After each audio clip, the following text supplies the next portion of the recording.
Hello everyone and welcome back to my channel. Today we're going to be talking about Deep Purple. Deep Purple. This is not a Deep Purple shirt obviously, but the shirt is Deep Purple, so I was inspired by this band. Okay, so I'm gonna preface this video by throwing out a few things. First of all, Deep Purple has a lot of albums and many great bands who release several albums do have some stinkers. I know I got called out by a comment on my Yes discography because I made a video and half the albums I didn't rate really high. I love Yes. Yes is one of my favorite bands, but you know, not every album is that good by them. When you put out 20 albums, I mean, you take even the classic bands like Yes, you take Pink Floyd and Led Zeppelin. I mean, even these bands have, you know, maybe 5 masterpiece albums and, you know, some good albums and some albums. So, you know, this guy calls me out. You're not a true Yes fan. You don't like it. How could you say anything negative? You know, a lot of these bands' albums, I mean, not every album from a classic band is just a great album. It's just not reality. I mean, the Rolling Stones put out God knows how many albums, and not every album just meets that standard of what you think it would meet. Same thing goes for Yes, same thing goes for Purple. Second caveat here is, again, this is not a universal ranking. This is my personal taste in Deep Purple albums. So if you disagree, great, make your own video. Yeah. Just don't tell me I'm wrong, because it's not about being wrong. Okay, so enough sarcasm, I guess. I love you guys. I appreciate you listening to my stuff. So, and you know, I'm not beyond criticism. You know, I mean, there's been several people called me out. Oh, you were wrong about this, or this guy's not in the band anymore. And, you know, that's great.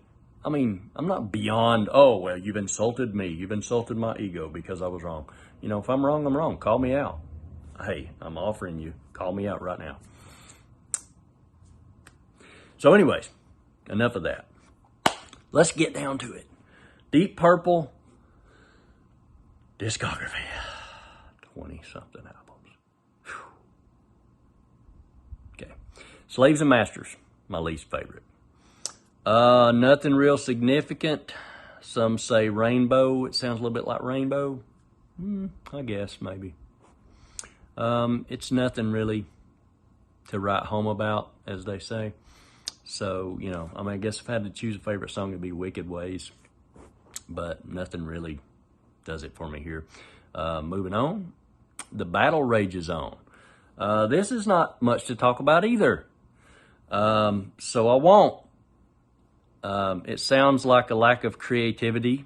Not much imagination. You know, I hate doing this to these bands, calling them out. Oh, this is not that good to me.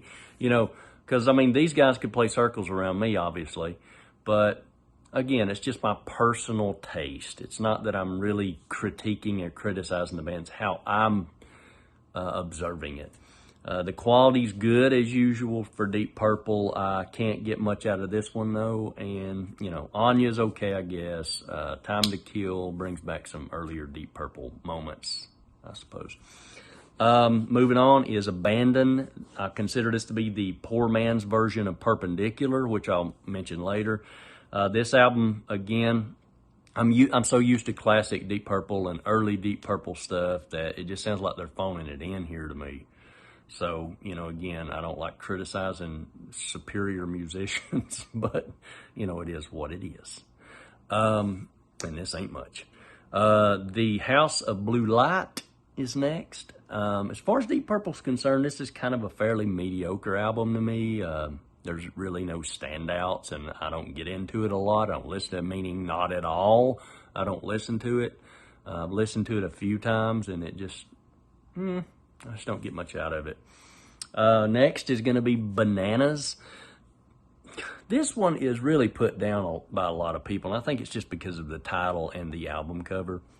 It's not a great album, but it's not as bad as everybody, you know, puts on. It's kind of like Love Beach from ELP, how everybody just trashes that album, and it's like, it's not that bad of an album if you listen to the second side.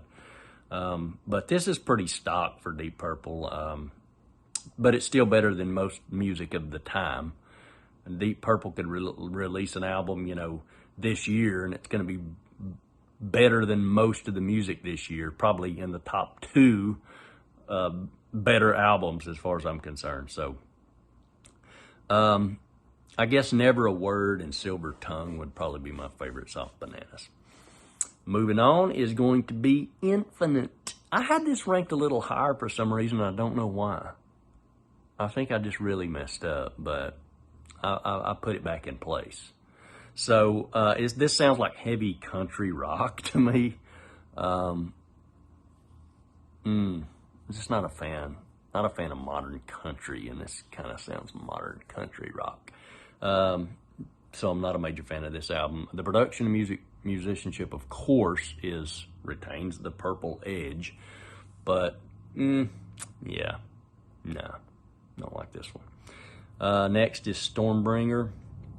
Intense hard rock, a lot of metal screaming, and I don't mean, you know, the modern Cookie Monster stuff. I'm talking about Ian Gillan, David Coverdale, Glenn Hughes, Ronnie James Dio, that kind of, you know. Yeah, it's excellent for a metal album, I'd say.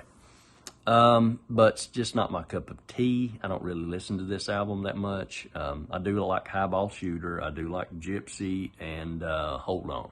Pretty good off this one. Next is going to be Come Taste the Band. Expanded sound, goes in many directions here. It's a pretty solid offering, but it's just not as strong as some of the prior ones. It's the earlier releases and stuff. I do like Coming Home. I do like The Dealer off this one. So it's not a bad album. We're starting to get into the good Deep Purple now. Next is Perpendicular. Yeah, this one's updated. It's a little bit too stock for me, but it is a good album. It really is a good listen. Production is excellent again. Most Deep Purple albums have really good production. They have a knack for kind of keeping themselves loyal and solid to their sound, and that they don't shy away from it here. Loosen My Strings. Sometimes I Feel Like Screaming, and Cascades are probably my favorite off of this one. I wanted to rank Come Taste the Band over this one, and sometimes it is, but right now, I guess today, Perpendicular. Next is going to be Rapture of the Deep. This is an underrated album. It's a much better album than most of the albums that were released in the 80s and 90s, even by Deep Purple. Clearly quite absurd. The 70s kind of sounding, you know, Wrong Man, Before Time Began. I do like the title track as well, Rapture of the Deep. Excellent album as far as I'm concerned. Just not as powerful as some of the ones I'm going to mention coming up. Next is, surprisingly, last year's album, Whoosh. Reminiscent of some of the old tracks, and even kind of a reworking of one of my favorite songs off the earlier album, Psych album, called Address. I'm surprised at how good it was, you know, released in you know, the modern era.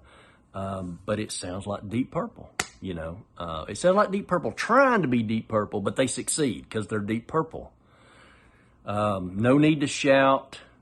I do like Address. That's one of my favorites. Power of the Moon was a little strange one, and I really like it. I like the beginning of it, like the whole feel of that one. Next is going to be Who Do We Think We Are? Who do they think they are releasing this album? Well, they're Deep Purple, and even though it's a bit poppier, it's like I consider it to be like a pop companion to Machine Head, which is an excellent album. You got intense guitar, blues rock at its finest, obviously. I love Super Trooper. I love Our Lady, but the one I want to really talk about is called Rat Bat Blue. which is a stupid title name. I don't even know why they named it that. Don't know what that means. Maybe I'm just ignorant of whatever they come up with. But I believe this one kind of, there's a song, I believe it's by the Mars Volta called Cassandra Gemini. Is that the Mars Volta? I believe it was. Rat Bat Blue, I believe this was part of that inspiration. It's just unbelievable how wild and crazy the musicianship, the instrumentation on this song is. I love it. So it ranks really high up there on this album. Who do we think we are? Next is going to be maybe a little controversial for some of you guys, but it's Burn. This is another hard rock. Deep Purple kind of went from psychedelic to a little prog and then kind of just got into just hard rock. This one's hard rock in the vein of Fireball a little bit with a few proggy moments on it. I do love Mistreated and A200. Those are probably my favorite tracks off this album. Again, I don't listen to this album a lot, but I won't turn it off if someone puts it on. It's just not one of my top Deep Purple albums. Moving on. Next is the big brother of Burn, Fireball. This is hard rock straight up, played by multi-talented musicians. The same musicians who made the N-Rock album.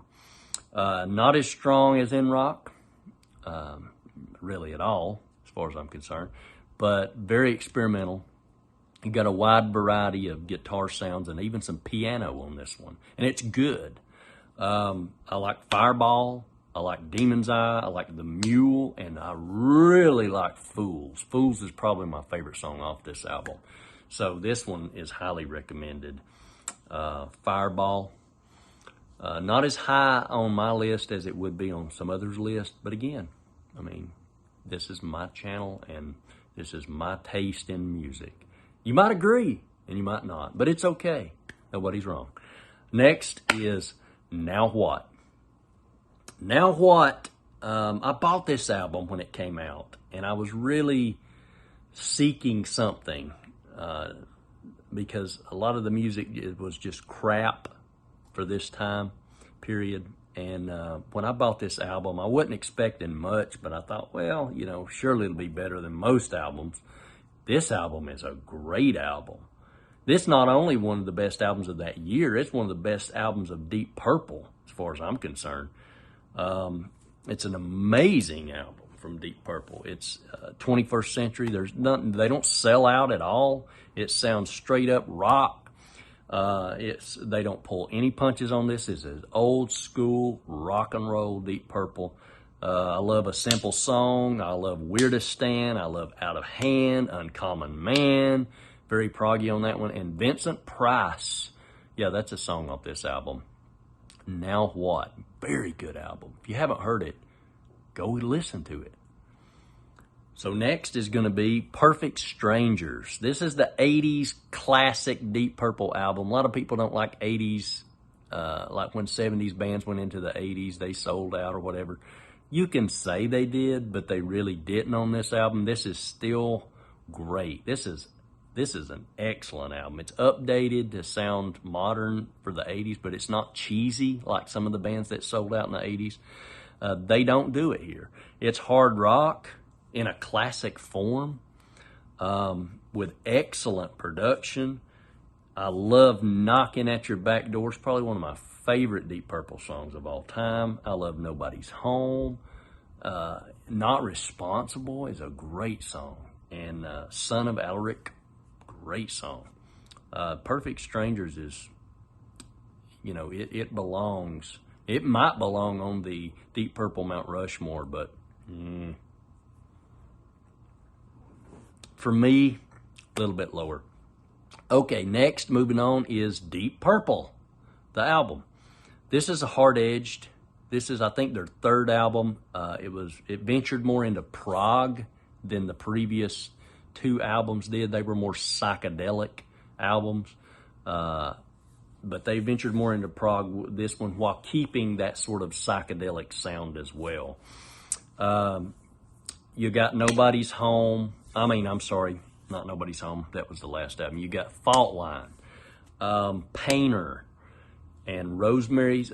I love all those songs. I like most of the songs off this album. Those are probably my 3 favorites off this album, though. And I did have this album ranked a little higher at one time, but I went back and revisited some of the albums, and I'm like, nah, this is where it belongs. So moving on is the Book of Taliesin. I had this one ranked really low at one time, but then I went back and listened to it, and I thought, I was stupid for ranking this album that low. This is a highly underrated, underappreciated album, follow-up to their debut album. This is psychedelic bliss. You know, you got Exposition, you got Shield, which I love. The first song, Listen, Learn, and Read On. What a great song. And they got an incredible cover of the Beatles' We Can Work It Out. This is adventurous, it's expanded, it's psychedelic, gosh, I really feel like this album's just going to keep moving up and moving up and moving up the more I listen to it. But right now, I've got it ranked 4th. So coming in at number 3 is going to be Machine Head. This is the Classic Hits album, still strong, albeit kind of run into the ground by radio. It's got top-notch musicianship. You've got great songwriting here. You know, Ian Gillan kills it on this album. You got Highway Star, you got Smoke on the Water, you got Space Truck, and just a plethora of masterpiece songs on this one. I mean, I really probably listened to the Book of Taliesin more than Machine Head just because you hear all the stuff on the radio. But Machine Head is really a more solid album overall here. And I just couldn't do that. So it comes in at number 3. Number 2 is going to be, this was so hard. I wanted to rank this album number 1 just because I really feel like this is the best, if not the second best Deep Purple album of all time. But it's not my favorite Deep Purple album of all time, and that is In Rock. Classic progressive rock album, proto-metal. Ian Gillan, incredible voice on this. Lots of heavy hitters on this album. I love every song off this album, but my favorites are Child in Time, which is probably my favorite Deep Purple song of all time, and The Flight of the Rat. Incredible stuff. I mean, really, this album should be ranked number 1 on most people's lists, and probably should be ranked number 1 on my list, but it's not the album that I listen to the most. As a matter of fact, I probably do listen to the Book of Taliesin more than this album, but Child in Time, gosh, you can't rank anything higher than that to me. But my number 1 favorite Deep Purple album, and this may blow your minds, Shades of Deep Purple, the debut album. This is excellent psychedelic and proto-prog music. Pure acid rock with exceptional musicianship, dominated by the organ here. It's got shades of Cream and Jimi Hendrix, and even it sounds Vanilla Fudge. You know, it's heavy psych music. I love Address. I love Mandrake Root. I love Prelude. I love the Beatles cover Help.